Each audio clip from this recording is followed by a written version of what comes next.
everyone. Welcome. Welcome. This is wonderful. My name is Susan Hackley. I'm the Managing Director of the Program on Negotiation here at Harvard Law School. It's wonderful to have so many students and some esteemed faculty and visitors and scholars. For Professor Mnookin.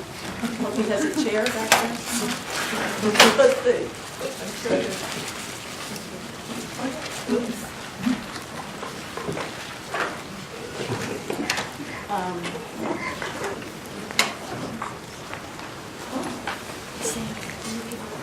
Bob, come on down. There's a chair here with your name on it. Oh, there you go. There's the Samuel Williston chair. Not to embarrass you. Our esteemed leader. I'll stand. No, take a seat. Take a seat.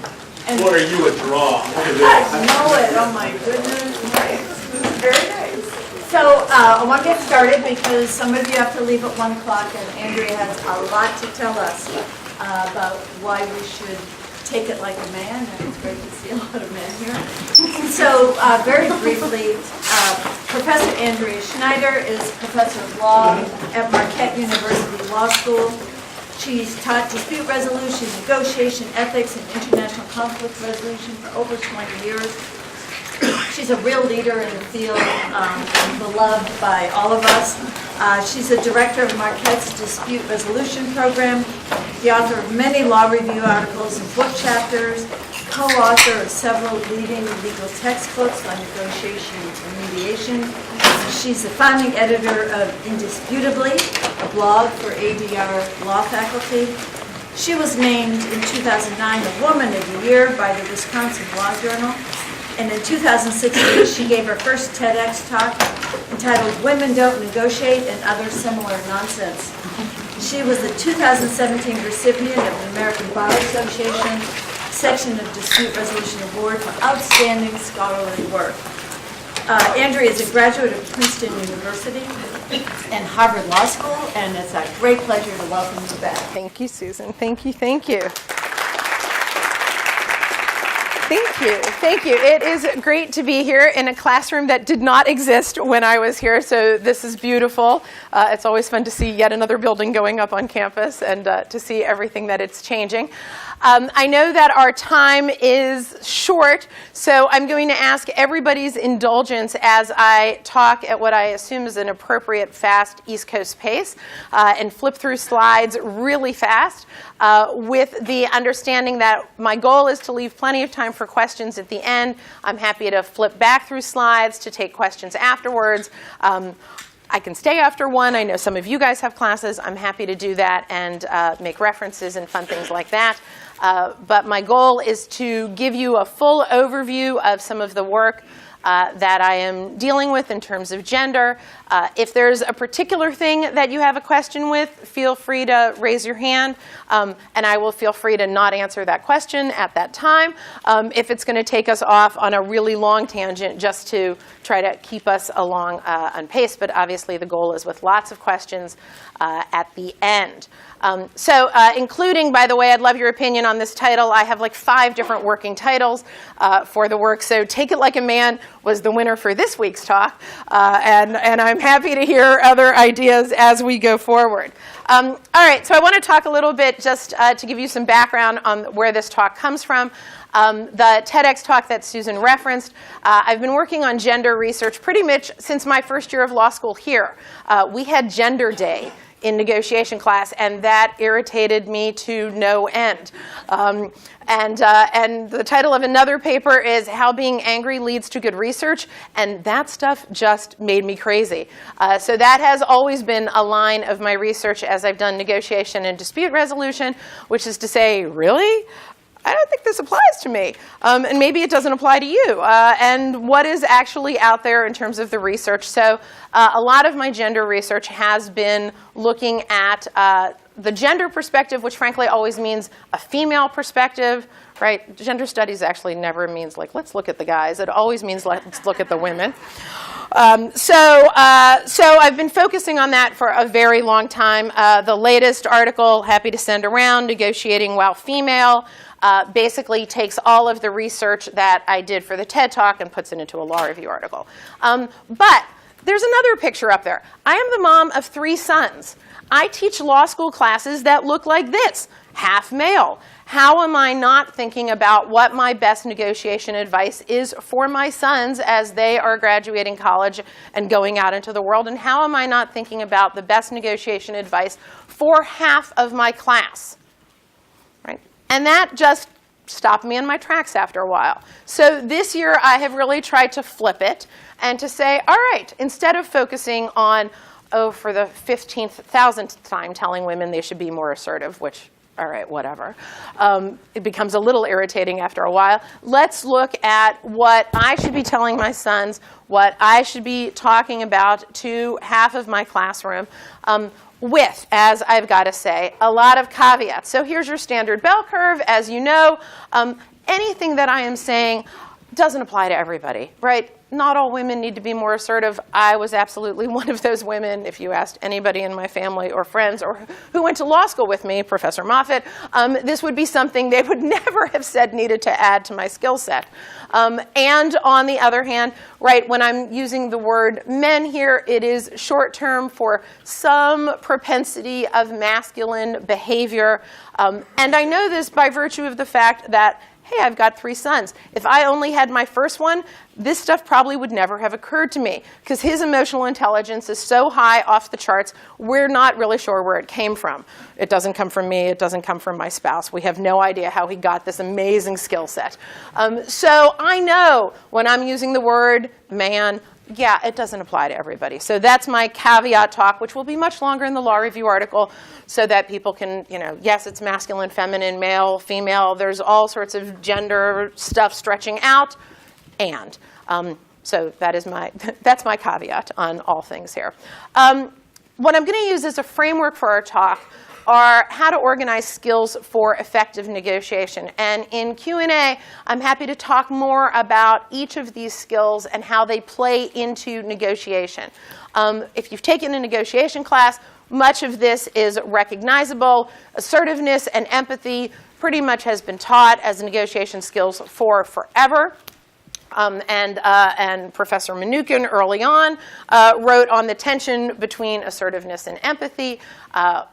Since we've discussed problem solving and principled negotiation, we've talked about flexibility and creativity, different ways of approaching things. And my more recent research has looked at social intuition. I'm going to spend a little bit more time on that as a separate skill set that really talented negotiators have in terms of reading body language, eye contact, cues, all of those things that we talk about. And ethicality is my lovely made-up word for all things ethical. So reputation, trustworthiness, your willingness to trust the other side as well, trustfulness. How do you build those skills in a negotiation so that it is safer to exchange information, so on and so forth. And so this fan of negotiation, again, I'm happy to go over later, but this is the framework that I'm using to look at the differences in terms of what studies show for men and women among these 5 skills. So I'm going to talk faster through the female data, at least at the beginning, because for anybody who's done any work in negotiation in women, this is all old hat. So in assertiveness, women need to ask more, higher confidence, higher goals. You've heard about this for years. The Women Don't Ask, and then its companion book, Ask For It, talk about how women don't view negotiation as negotiations. I have lots of things I don't agree with here, and I'm not going to go into that right now. But this is some of the prevailing view that women don't view negotiations as that. That other studies look at women needing more confidence in the workplace. These books tend to sell very nicely on the New York Times bestseller list. And so Confidence Code. And let me just note that, no kidding to anybody, women's confidence tends to get lower in adolescence. 8th grade is a horrible year for most people, male or female, and it takes years to recover. So I'm just saying, when you do a lot of negotiation studies on 18-year-olds, not surprisingly, there might be lower confidence still at that point. I'm not really sure how applicable that is to a 45-year-old negotiating a business deal on behalf of her client. And again, we can go more into that in questions. Other lines of research talk about how women need to set higher goals, that even when they are negotiating, they're not asking for as much.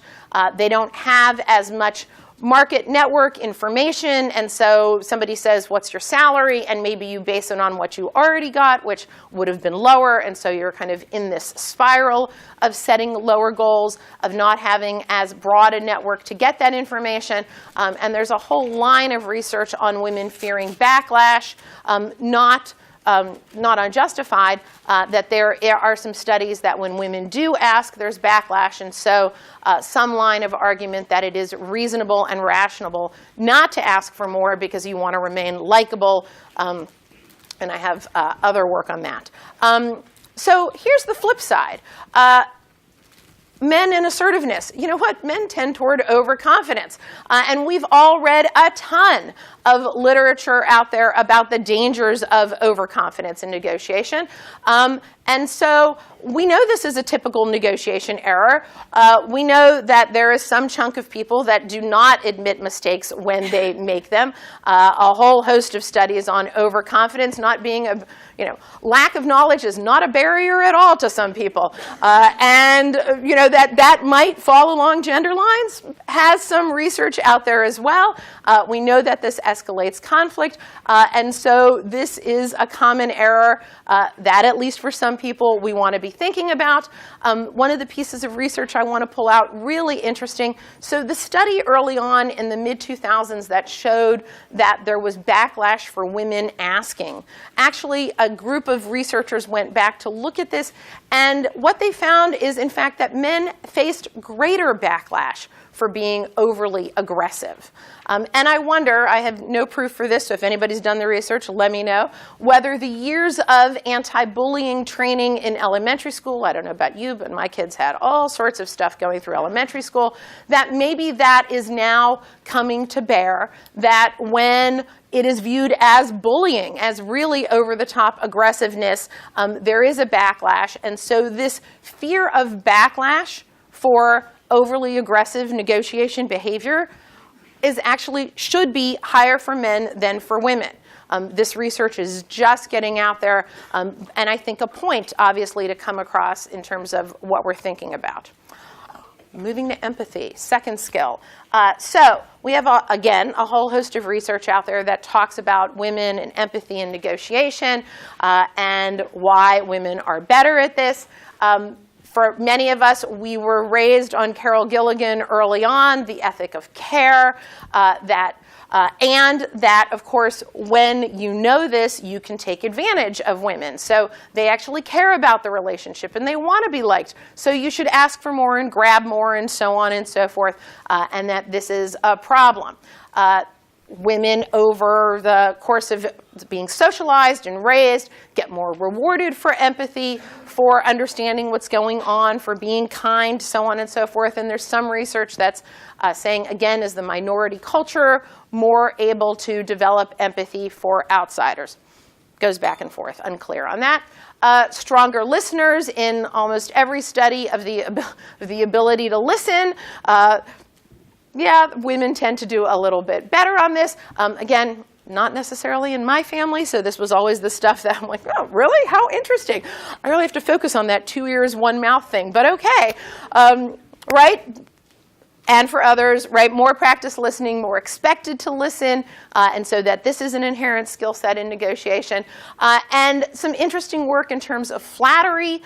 We know that flattery works even when people know they're being flattered. Like, my, oh my, beautiful gray scarf, love it, right? People can do that. The fact of the matter is that women get to comment more about what you're wearing, about your kids, about how smart you are, about how you look. And in this day and age, any guy in the workplace that's saying anything about a woman wears is, highly risky behavior. And I'm just saying, and so it is an interesting tool to recognize that women do and can engage in more flattery than men can. And so something to think about in terms of negotiation. So men. Not as surprising here. Men tend to need to work on listening. And there are all sorts of studies that say that this is important. Better listeners are better liked, right? You want to be likable? Stop talking. Great new study that just came out. We think that, and actually it was in the context of speed dating, so I totally stress this to my law students. Hi, stop talking when you go out on a date. You might actually see him or her again. Just saying, so consider that free advice. So listening makes you better liked. Not surprisingly, clients like this as well.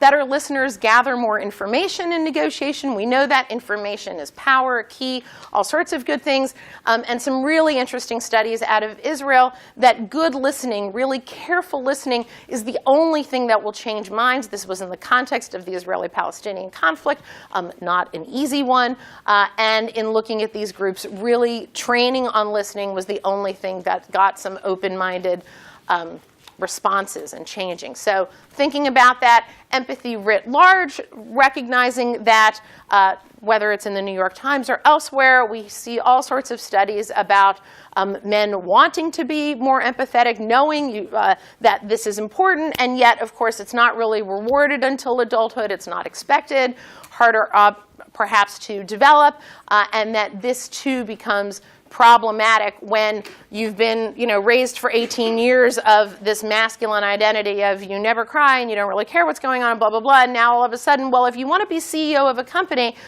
every single leadership book out there tells you that you've got to be empathetic and you've got to be listening and you've got to care about others and you've got to go what's going on.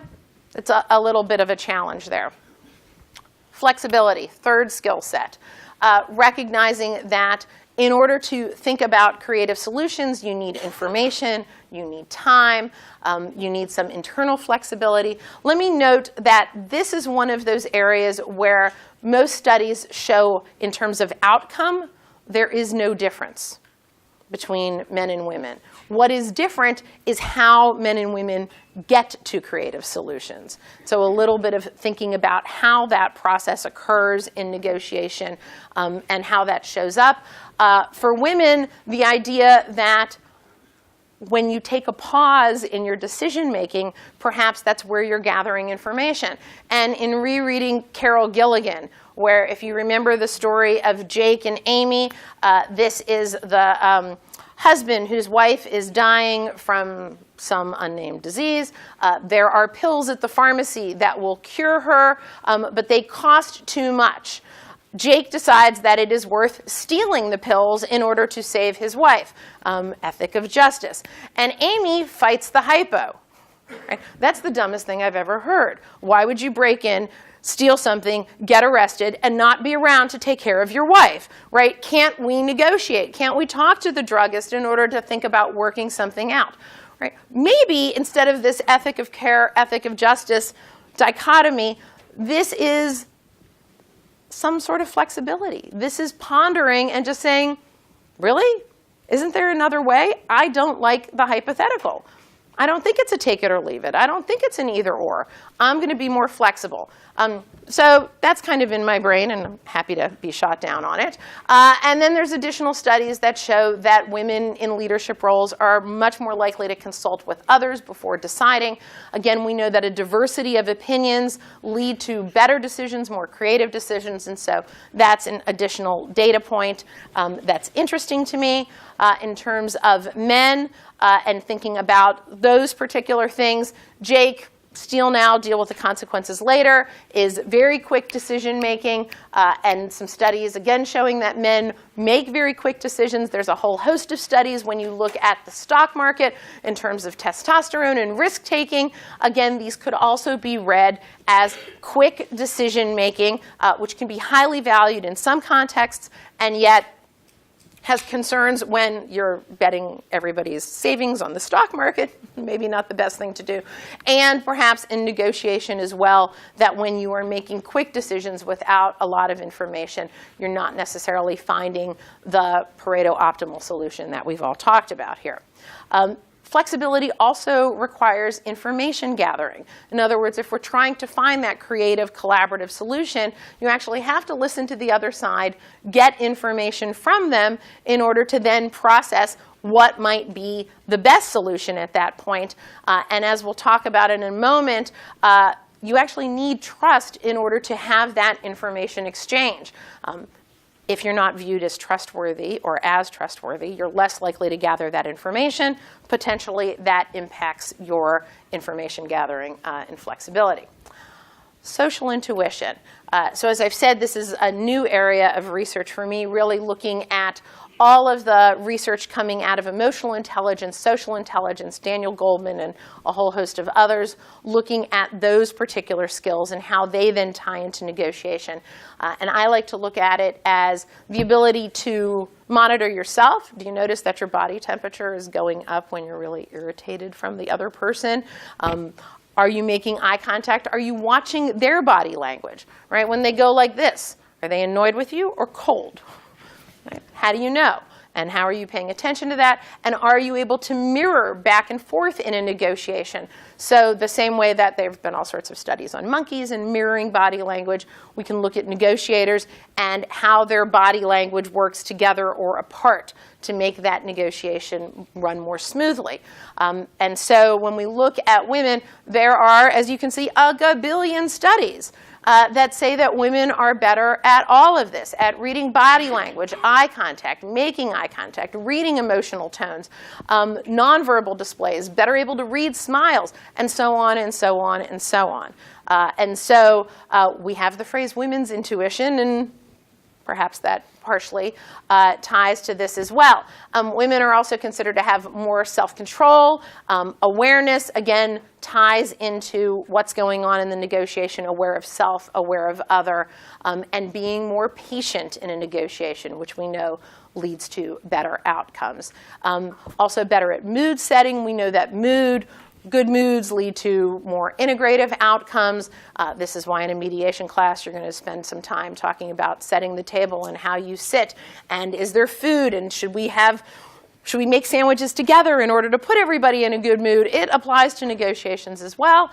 And perhaps women are more trained in that way, one could argue. So what would I say to my sons?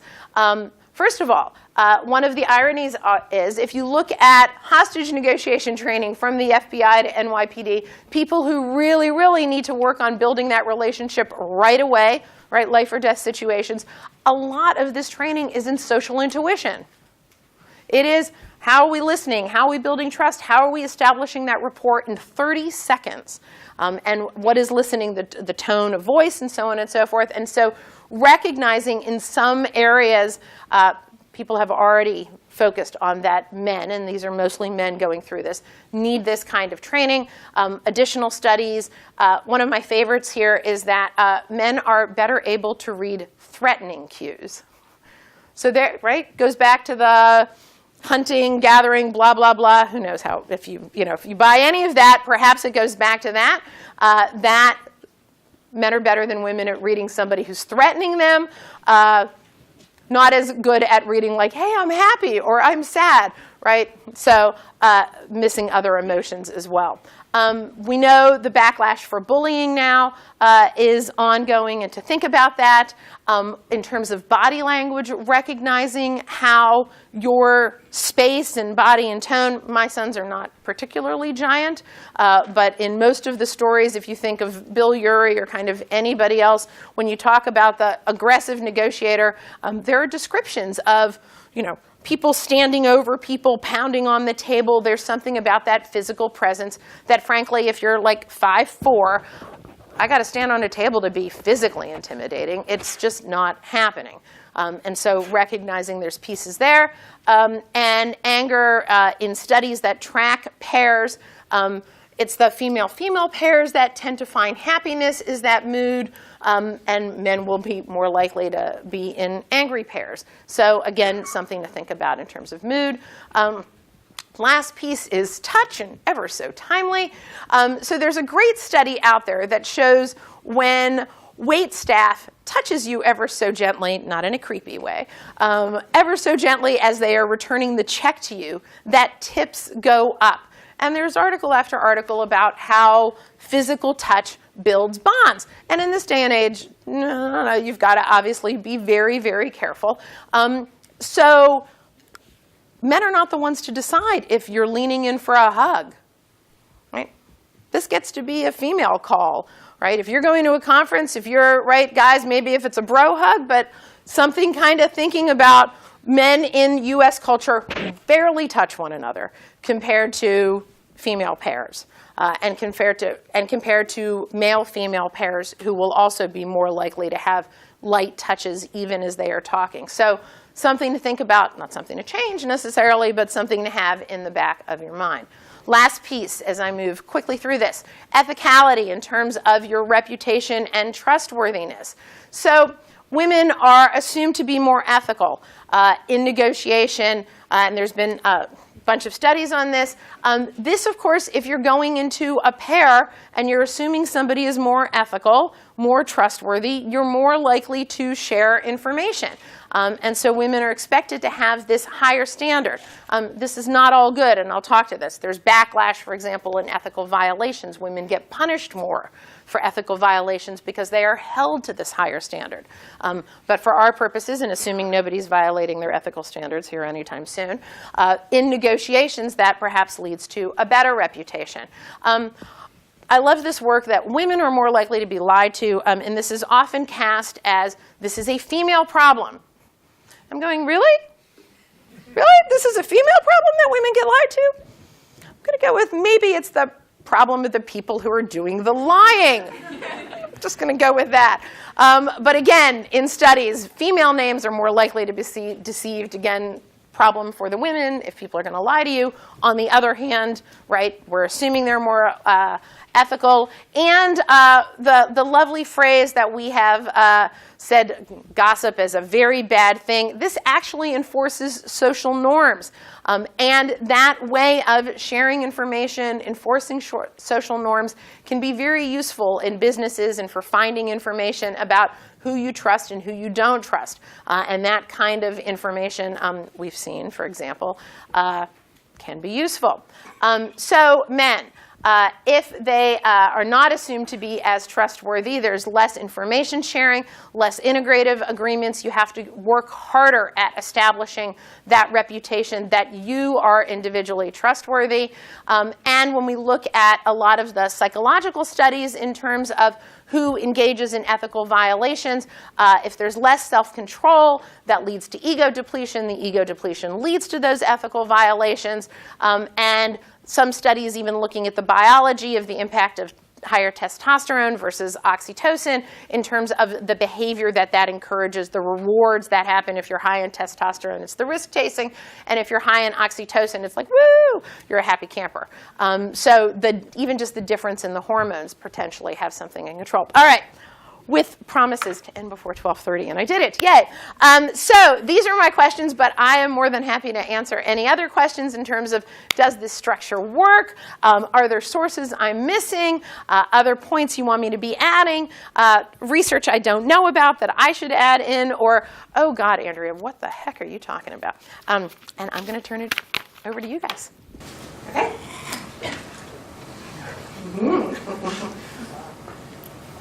Yes? Thank you very much for your talk. Just a clarifying question. A few slides ago, you mentioned that women are more likely to be lied to. Do the studies vary on who is doing the lying, like the gender of who's doing the lying? So really good point. Both men and women are more likely to lie to women, at least in this particular study.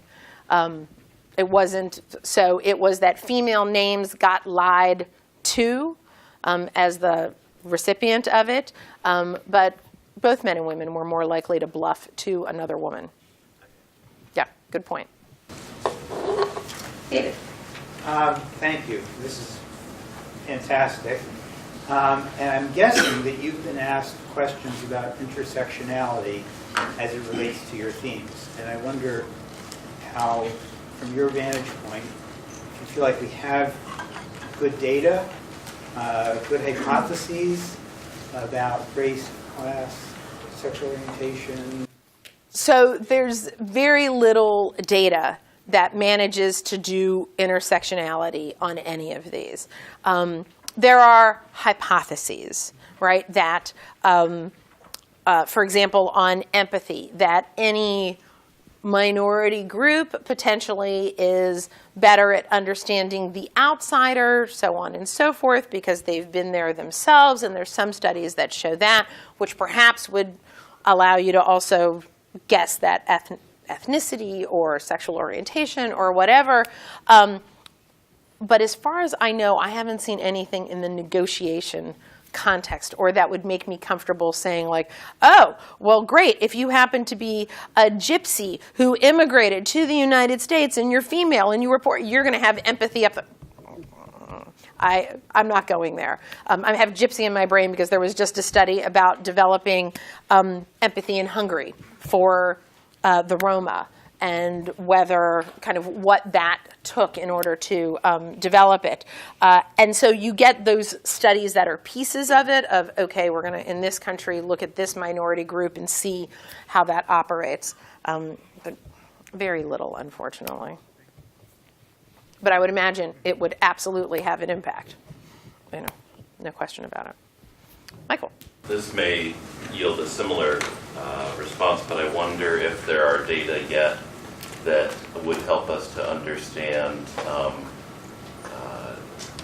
gender non-binary aspects to this. I have not seen anything on these skills as time, you know, either in negotiation or on these particular skills. So if anybody has seen, right, I only know what I know. If anybody has seen anything, I think it'd be fascinating. I'd love to see it. So that would be great. This is a little bit related, but maybe it doesn't warrant saying, but there's cultural context here that's really important. And so I hate to fall back on something as simple as thinking about expectancy theory, but because it has a cultural relativism, for instance, I do know of studies about where androgynous LGBT candidates do better, okay, and they do better in electoral outcomes in circumstances where there is a much higher cultural acceptance of LGBT or urbanity, et cetera. So, I mean, that's even talking domestically, but when you talk about this interculturally, Right. And I just say that for the purposes of answering your first question about your three sons. No, seriously, because if you think about the original questions Gilligan was asking in kind of early feminist world where the definitions of masculinity in our culture were just beginning to move, right?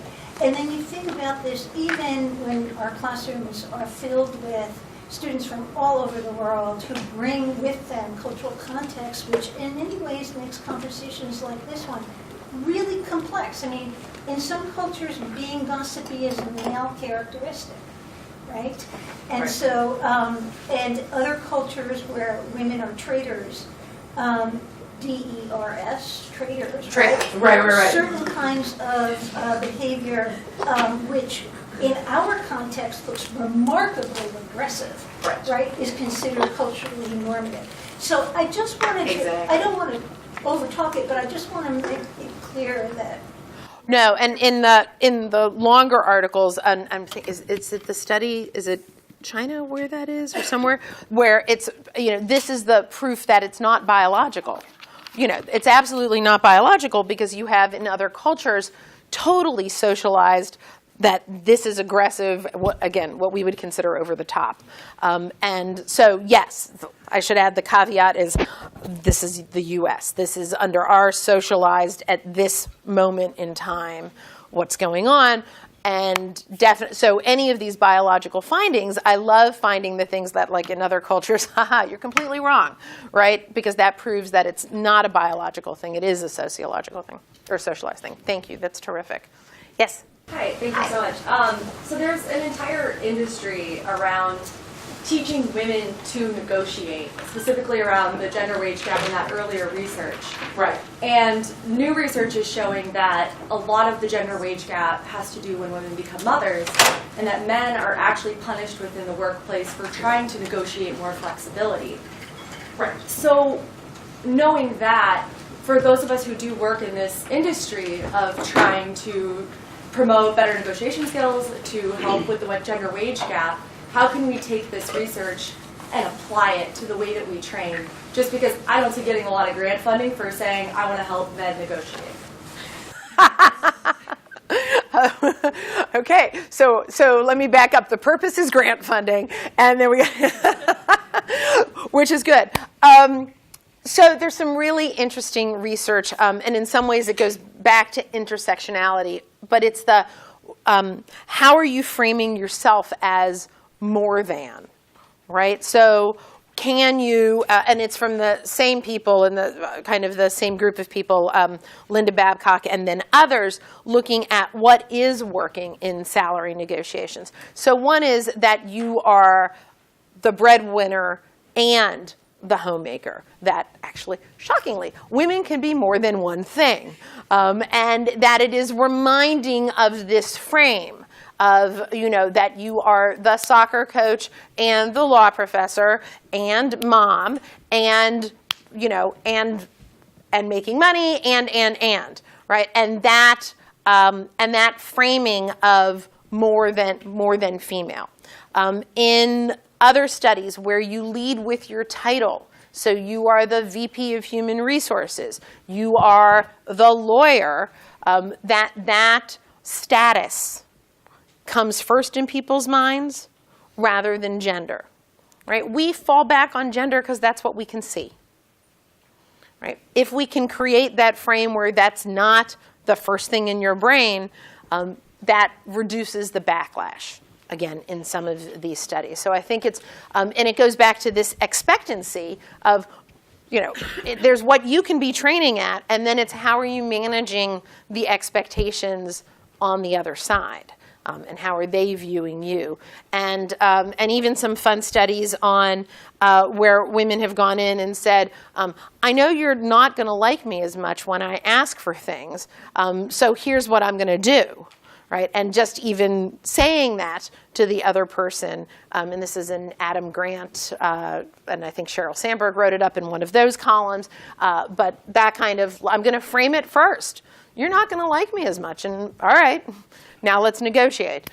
So there are some specific tools, and I do think that negotiation workshops on how daddies can get more flexible time would be perfectly fine, and that grantors should fund that too, because that's part of the problem, right? When you have the homemaker as only one gender, it makes it harder both ways. As a follow-up, do you think that those gender-separated kinds of trainings that address issues of, what's specific for men and women, again, at that larger level, do you find that that's effective, or do you think that just training on negotiation skills in general that has not that gender component to it is more effective?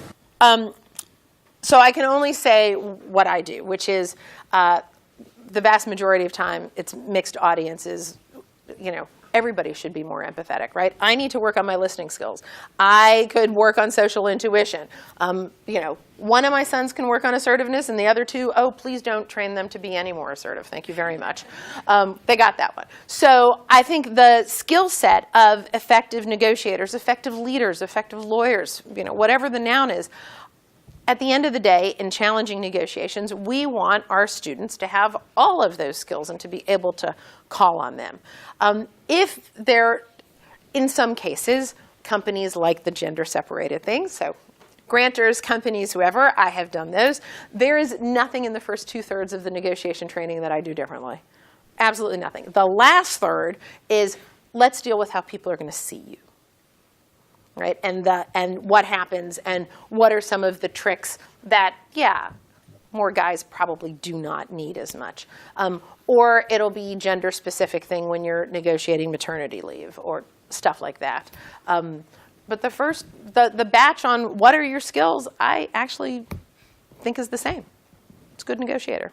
Thank you. Sure. Bob. I want to endorse the last thing you said. I think I think the core skills that an effective negotiator has to have don't vary by gender. And there are now hundreds of studies that are largely correlational studies that, of course, can find, if you're measuring statistically significant differences between how, on average, one women may do certain things as opposed to men. And that's that. And you mastered and reported a lot of that. But the first thing you said, I think, really bears so much emphasis, and that is, obviously, there's a lot of individual variation. And if you look at a bell curve for men and women, they overlap a lot, and the tails may be different.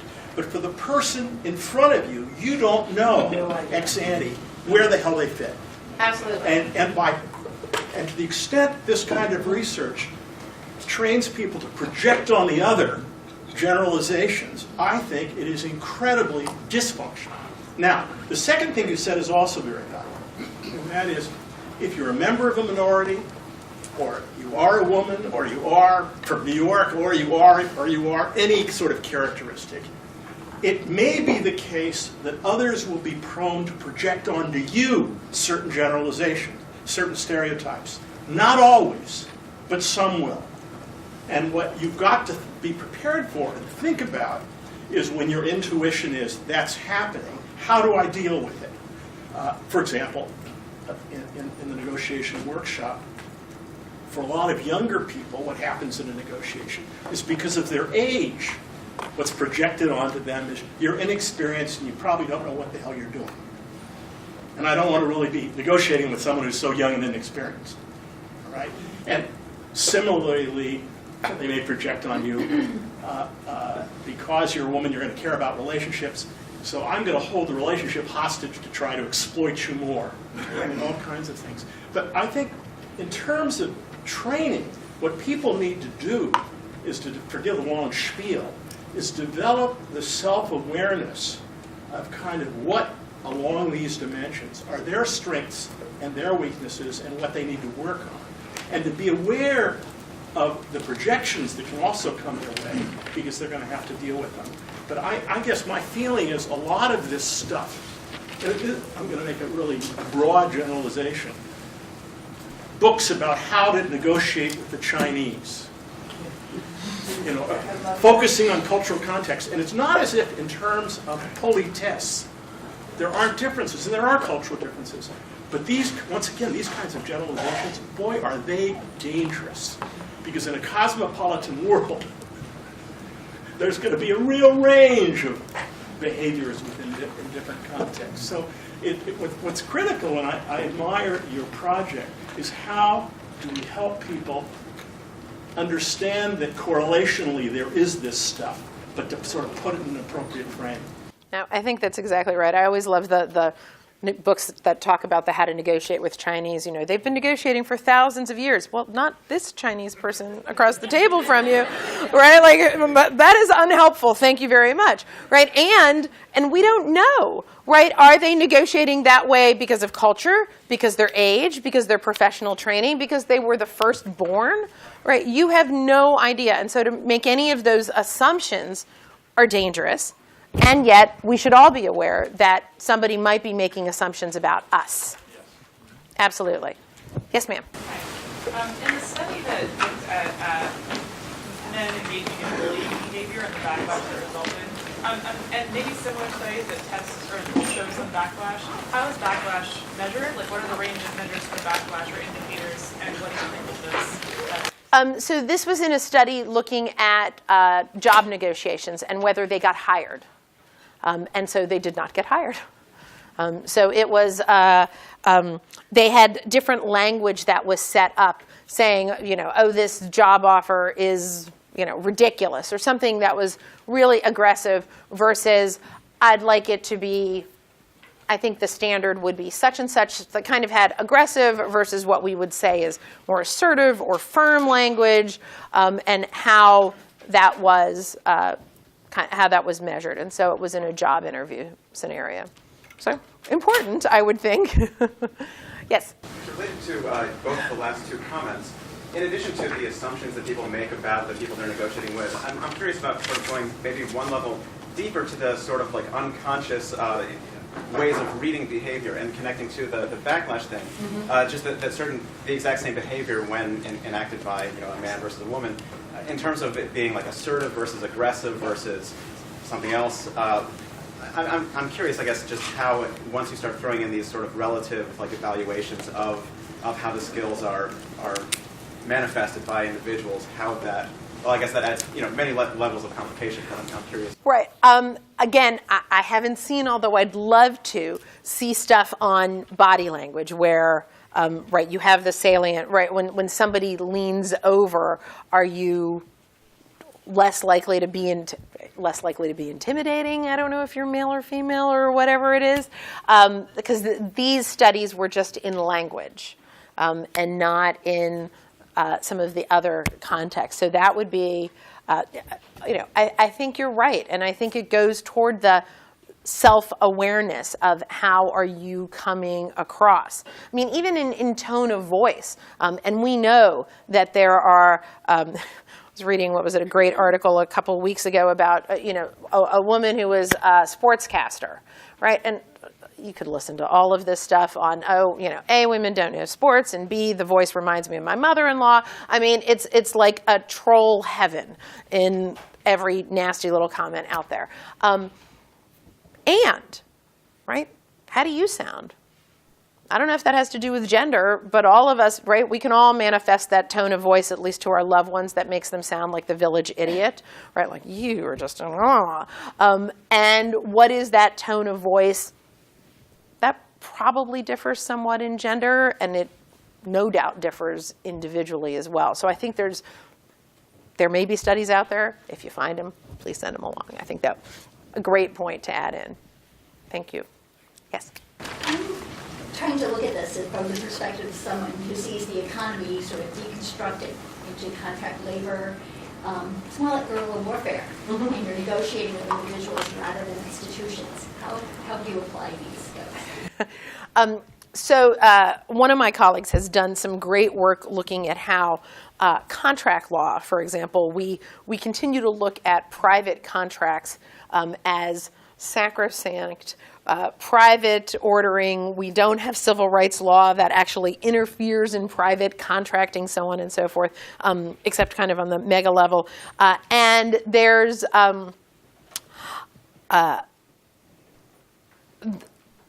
interesting work to be done, I think, in terms of how, of what law could or could not do in terms of private ordering.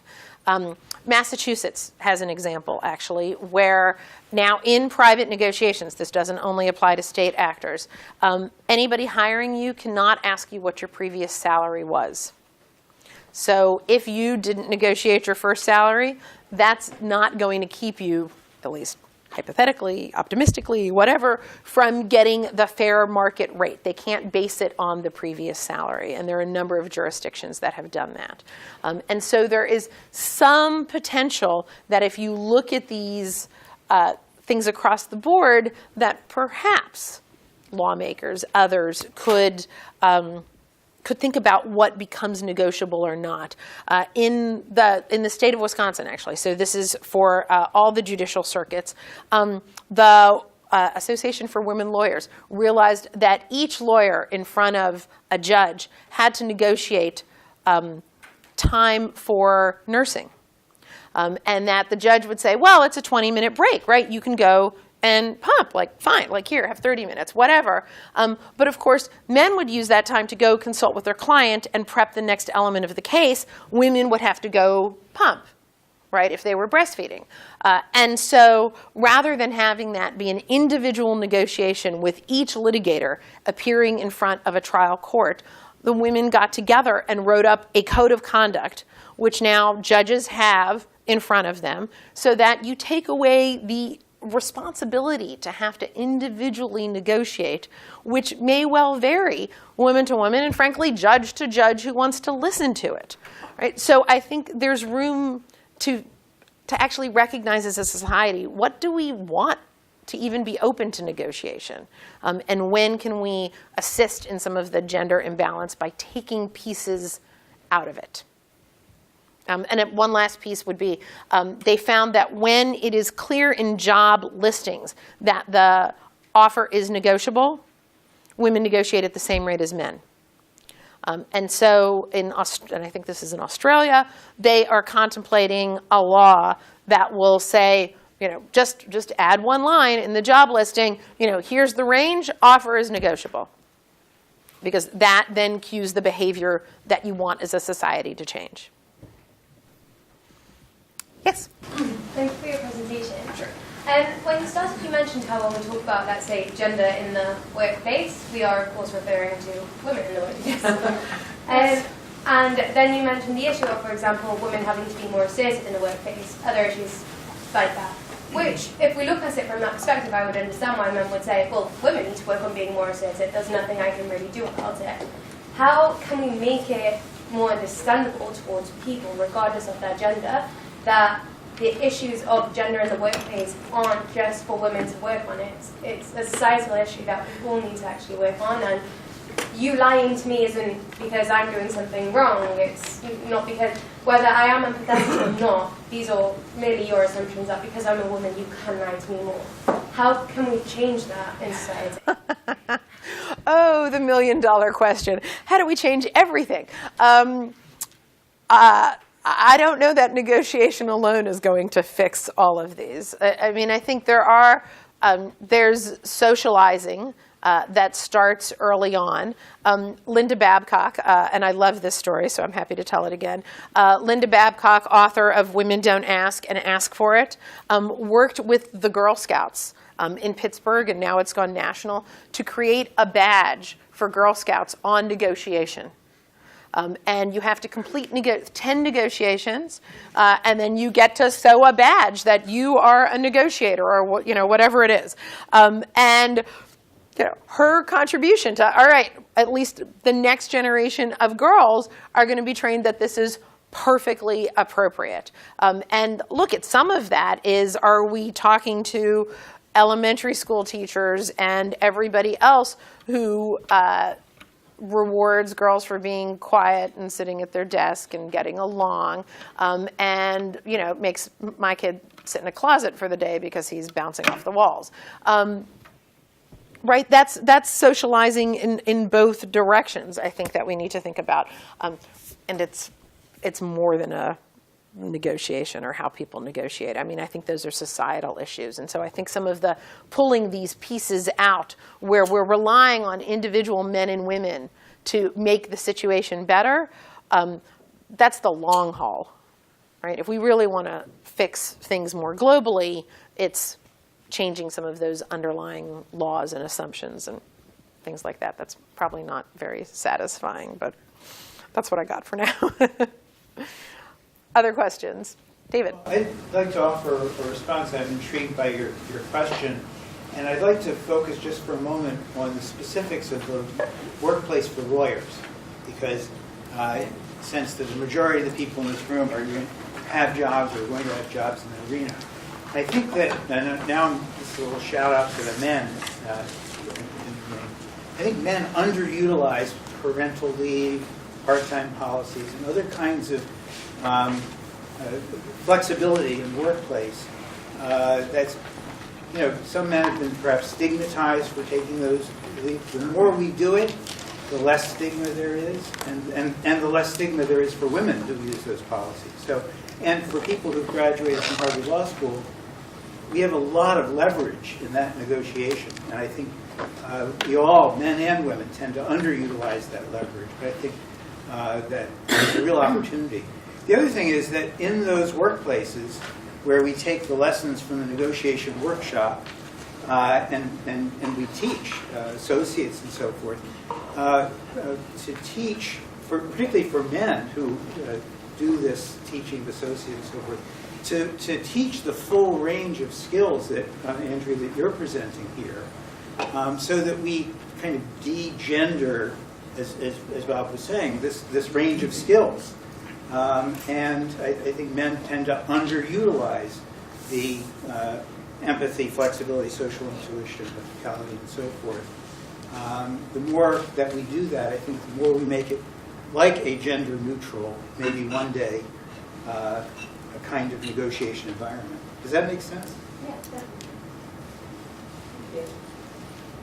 Other questions? Yes, sir. Hi, thank you for your presentation. I am in a research group that I'm the only men in that group. My boss is extremely generous. She's great, and my colleagues are great.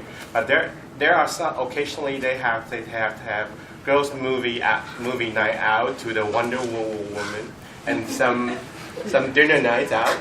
I was not notified of those events until I saw the pictures on the Facebook. So I'm curious. Well, they're very interested in feminism. I am interested to getting to know more about that. And I have a daughter. I have this vision that you should show up at work in a Wonder Woman costume.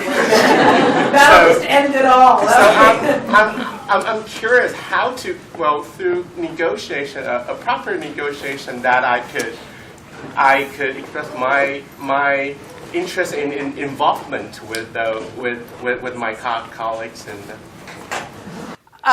So I'm thinking the book Difficult Conversations right now.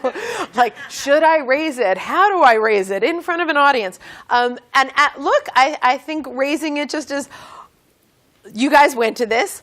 I didn't even know until the pictures were out. I would have loved to see the movie. Stop. Full stop. Let them write no accusations of, your intent and blah, blah, blah.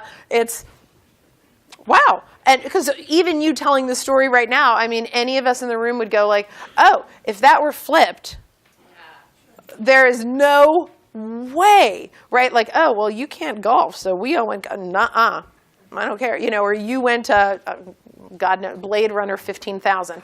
Like, I think it must be out by now, right? So you went to that, and we assume you didn't want to go, which would have been a totally truthful assumption.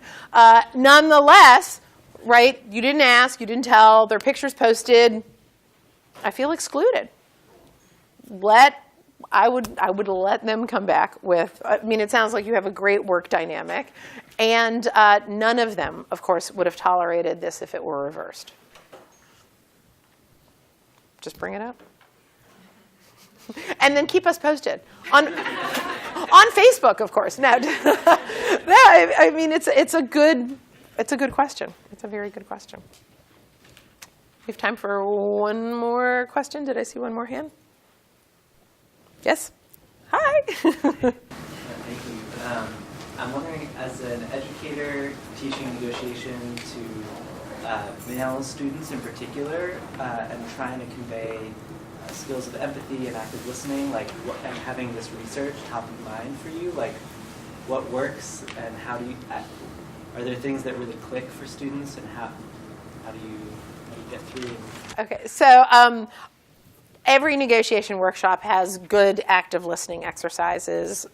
I'm sure you guys have that as well. That's because I probably used them back in the day and still use some versions of them. So the active listening and how to listen and how to reframe and some of the difficult conversations trainings I think you have.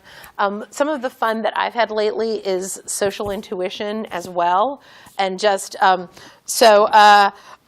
some of the social intuition stuff started, I heard this story on NPR probably 5 years ago, of a woman who realized 10 years into marriage that her husband was probably on the autism spectrum. And the way that she realized this initially was that she was singing a song in the radio, and then he changed the station.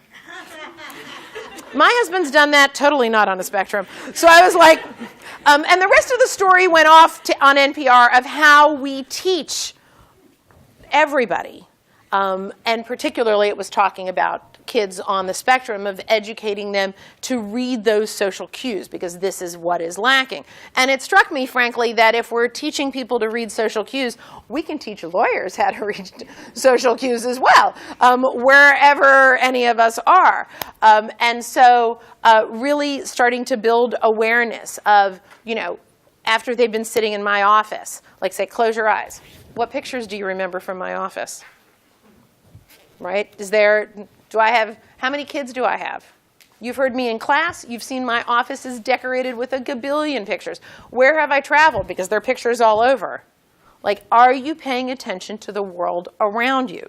And starting to train them, and this is good client training. You go into a client's office, and my example is always, and there's a giant fish on the wall, and you're not asking them about hey, you caught that, that's amazing, or where that's from.